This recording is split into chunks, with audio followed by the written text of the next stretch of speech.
Good afternoon, ladies and gentlemen. Welcome to TechGeek webinars, our endeavor to empower techies. TechGeek.com believes that sharing of knowledge is the key of enhancing our performances and for our growth as professionals. TechGeek webinars is a small initiative in our effort to share knowledge with tech professionals. Today's webinar topic is code walkthrough using MongoDB with Java. We are delighted to have Mr. Vipin Vindal today to speak about use of MongoDB with Java. Vipin is an engineering graduate from IIT Delhi working with Times Group in capacity of assistant manager. He has a rich experience of 5+ years on development of web applications using Java or J2EE technologies. Vipin has a strong focus on following best practices of code development like code reviews, test-driven development, design, code modularity, code reuse, etc. Gentlemen, this presentation will continue for next 45 minutes and we will take your questions after the presentation. In the meanwhile, you can post your queries through the chat pane available in the webinar software. Without further ado, I introduce you to our guest speaker, Vipin.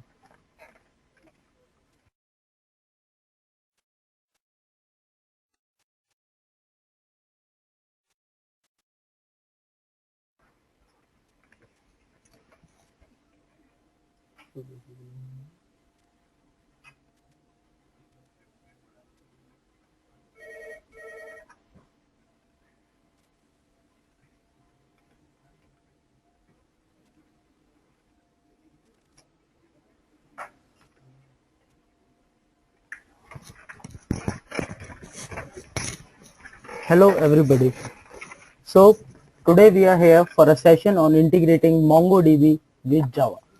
So first of all, let's talk about what exactly is MongoDB. So uh, MongoDB is basically used for storing huge data in which basically we can perform some basic operations like insert, delete, find, etc. very fastly. Basically CRUD operations. So it is very useful, handy in applications in which there is a huge amount of data flown, like we can say Facebook, Twitter, Times of India, etc.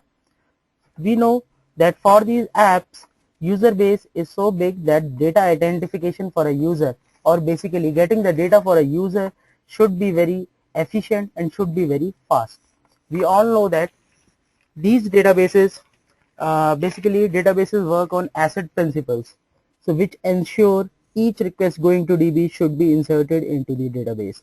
But this is not the case with Mongo, as this is a non-relational and non-transactional DB.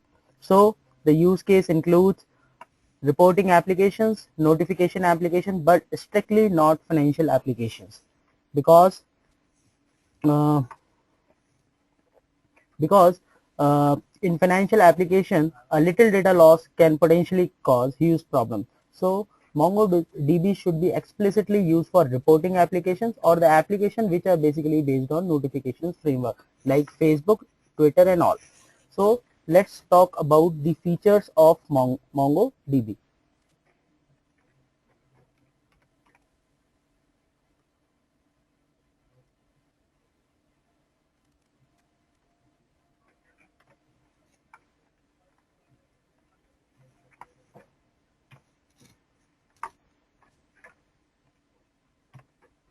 So MongoDB. The name has come from humongous. Humongous. As the name suggests, humongous is huge, where the quantity is huge. So basically in applications like Facebook and Twitter, the amount of data that is flown is very huge. So if they basically work on traditional databases like RDBMS, the performance will be very low. So here we need databases which can work on huge data. So let's talk about the features that MongoDB provides. So MongoDB is scalable. It is very high on performance. It is basically a document-oriented database. So it is not only SQL, but it is non-relational. Non-relational in the sense like you don't have relations in the database, and it is a distributed, open source and schema free database. We will talk about schema free database in detail afterwards. It is a scalable database, it is an API driven database, and it is easily replicable. So what exactly I mean by document oriented database. Like basically the entries in the database are in JSON format, which is basically document. It is schema free, as I have already told you. It is basically performant. Performant, basically it support index, full support for indexing. You can do reverse indexing, you can do composite indexing, you can do indexing on a single column. Replication and sharding are quite easy and hassle free to implement. Now, unlike other relational databases where you strictly need to define a schema of a table, columns, their types, here is in Mongo, it is basically a n cross m collection which is of type JSON. So suppose you want to basically make a table in suppose Oracle, where it is a student table. So it is basically, suppose you have two attributes, name and age.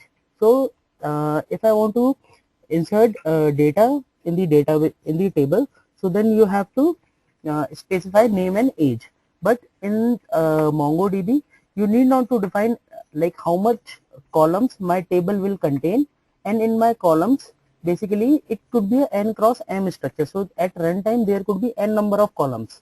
So basically what exactly is they basically work on JSON principle. So at runtime a entry which is basically a JSON, which is what exactly is a JSON. So JSON is a key value pair in which number of pairs can be dynamic.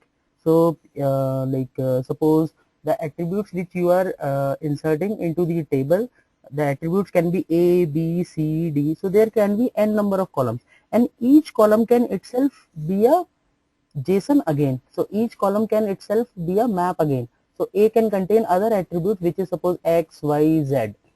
So you can say it is basically a map in which each entry of the map can itself be a map. So let's see an example.